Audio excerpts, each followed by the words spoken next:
ஹேமா, அங்க உனக்கும் அந்த பையனுக்கும் இன்னும் கொஞ்ச நேரத்துல என்கேஜ்மெண்ட். அங்க மண்டபமே உனக்காக தான் வெயிட் பண்ணிக்கிட்டு இருக்கு. ஆனா நீ என்ன ஹேமா இதெல்லாம்? அக்கா ப்ளீஸ் அக்கா, உங்களை கெஞ்சி கேக்குறேன், யார்கிட்டயும் சொல்லிடாதீங்க. எங்க அப்பாவுக்கு தெரிஞ்ச அவ்வளவுதான். சரி, என்ன பிரச்சனை? இவன் அருண், நானும் இவனும் காலேஜ்ல இருந்தே லவ் பண்ணிட்டு இருக்கோம். ஆனா நாங்க லவ் பண்றது இன்னும் எங்க வீட்டுக்கு தெரியாது. எங்க அப்பாவுக்கு இது தெரிஞ்சா இவனை ஏதாவது பண்ணிடுவாரோன்னு எனக்கு பயமா இருக்குக்கா. அதான் என்னால சொல்ல முடியல. என்ன பண்றதுன்னு தெரியாம யோசிச்சுட்டு இருக்கும் போதுதான் திடீர்னு எனக்கு கல்யாணம் பண்றதா பிக்ஸ் பண்ணி இன்னைக்கு என்கேஜ்மெண்ட் வரைக்கும் வந்துருச்சு. சோ என்ன, இப்ப 2 பேரும் ஓடி போக போறீங்களா? அப்படியெல்லாம் இல்லக்கா. வேற என்ன பண்ண போறீங்க?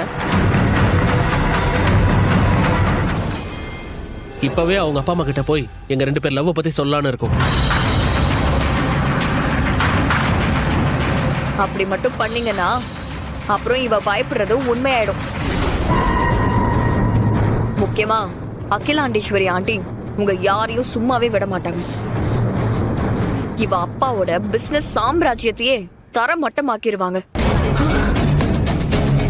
அப்புறம் அவமானம் தாங்க முடியாம உங்க அப்பா என்ன பண்ணுவாரு? இவளை கொன்னுட்டு அவரும். அக்கா இருமா, இப்பெல்லாம் நடக்கும்னு தானே சொல்ற.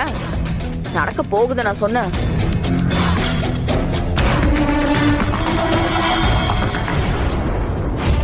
சரி, 2 பேரும் லவ் பண்ணி தொலைச்சிட்டீங்க. ஆனா இன்னும் கொஞ்ச நேரத்துல என்கேஜ்மெண்டே முடிஞ்சிரும். இப்ப விட்டா அப்புறம் வேற எதுவுமே பண்ண முடியாது. சோ பேசாம நான் சொல்றத செய்றீங்களா? என்னக்கா? சொல்லுவேன், ஆனா நான் தான் உங்களுக்கு ஐடியா கொடுத்தேன்னு என்ன போட்டு கொடுத்துட கூடாது. சத்தியமா அப்படி பண்ண மாட்டோம். என்னன்னு சொல்லுங்க. ஓடி போறதை விட 2 பேருமே இப்பவே கல்யாணம் பண்ணிட்டு மாலையும் கழுத்துமா எல்லாரும் முன்னாடியும் போய் நில்லுங்க.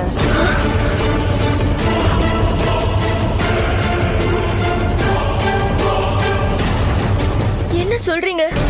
பதறாத ஹேமா, நான் பிராக்டிகலா தான் சொல்றேன். எப்பவுமே நம்ம ஊர்ல தாலிக்குன்னு ஒரு பவர் இருக்கு.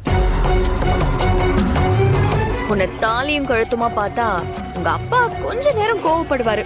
அப்புறம் வேற வழியே இல்லாம ஏத்துப்பாரு. ஏன்னா உங்க அப்பாவா இருந்தாலும் அகிலாண்டேஸ்வரி மேடமா இருந்தாலும் அவங்களுக்குன்னு சொசைட்டில ஒரு வேலை. இந்த ஸ்கெட்ச் அகிலாண்டேஸ்வரி மேடத்துக்கா இருக்குமோ? எப்படி சொல்றீங்க? அகிலாண்டேஸ்வரி மேடம் உன் அம்மாவோட ஃப்ரெண்டு தானே?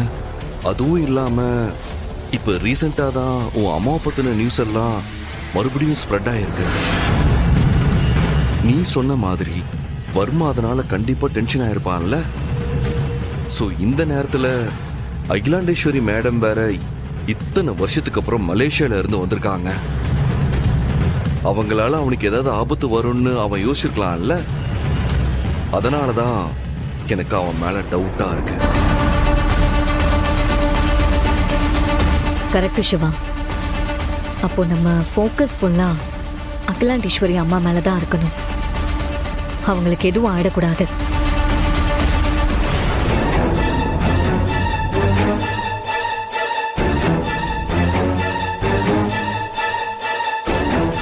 ஹலோ, நீங்க என்ன சொல்றீங்க? எப்படி? எங்க?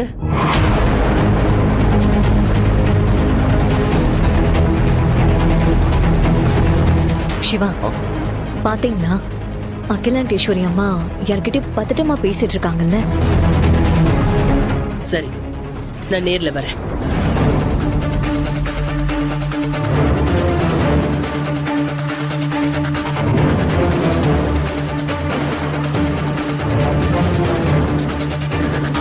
ஐலி, நீ சொன்ன மாதிரி ரொம்ப பதட்டமா இருக்காங்க. தனியா வேற எங்கேயோ போறாங்க. Something wrong. மேபி இத அவங்க ஏதாவது டிராப்ல மாட்ட வைக்கிறதுக்காக கூட இருக்கலாம்ல.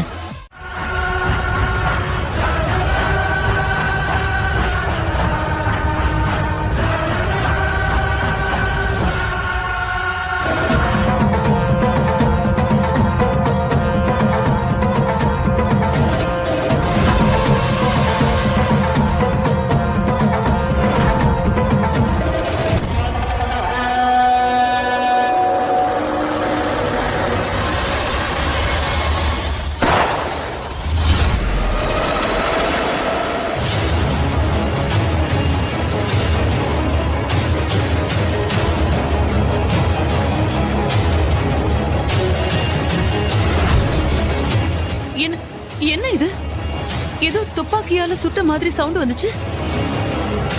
என்னன்னு தெரியலையே, ஆனா அந்த சத்தம் வெளியில இருந்து தான் வந்துச்சு.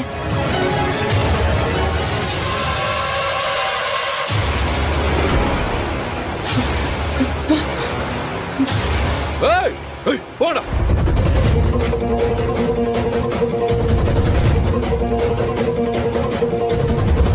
சிவா, அகிலாண்டேஸ்வரி மேடம் வேற வெளியில போயிருக்காங்க. சிவா, அக்கா. அயலியும் வெளியில போறத நான் பார்த்தேன். ஆமாக்கா, அயிலியும் அகிலாண்டேஸ்வரி மேடத்துக்கு கூட தான் போயிருக்கா. ஏய், என்னாச்சுன்னு தெரியலையே. அந்த கன் ஷூட் சவுண்ட் வேற எதனால வந்துச்சுன்னு தெரியல. சரி வா, வெளியில சரி, போய் பார்க்கலாம். வாங்க வாங்க.